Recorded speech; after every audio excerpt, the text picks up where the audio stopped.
Hi friends, இன்றைக்கி நம்ம இந்த வீடியோவில் பீட்ரூட் மசால் வடை தான் பார்க்க போகிறோம். இது பார்த்திங்கன்னா மேலே நல்ல கிறிஸ்பியாக இருக்கும், உள்ளே சாஃப்டாக இருக்கும்.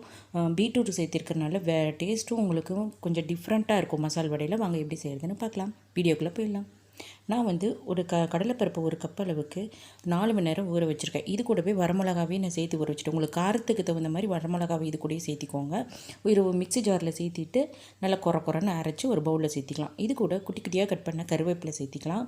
இது கூடவே கொத்தமல்லி தலையும் குட்டி குட்டியாக கட் பண்ணிக்கோங்க. எல்லாம் ரொம்ப குட்டியாக கட் பண்ணிக்கோங்க.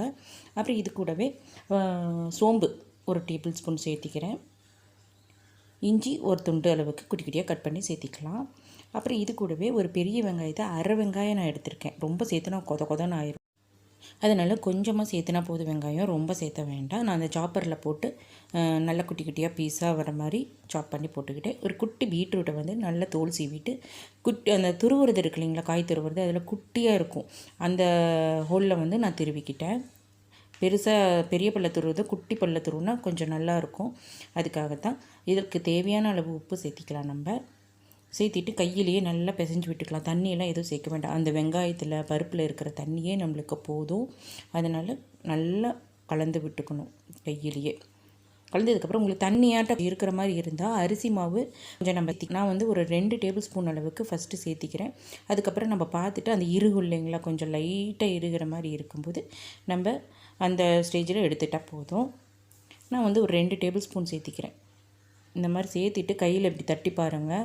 நம்மளுக்கு வடை தட்டுற அளவுக்கு வந்ததுன்னா ஓகே. இப்போ எண்ணெய் காஞ்சிருச்சு. நம்ம எல்லா வடையும் நான் கையிலே தான் இப்படி தட்டிக்கிறேன். ஒரு கையிலே தான் நான் சும்மா இப்படி ஒரு பால் சைஸில் எடுத்துகிட்டு இப்படி கையிலே ப்ரெஸ் பண்ணி வைத்துட்டு, ரொம்ப மொத்தமாகவும் இருக்கக்கூடாது, சன்னமாகவும் இருக்கக்கூடாது, மீடியமாக இருக்கிற மாதிரி போட்டுக்கிறேன்.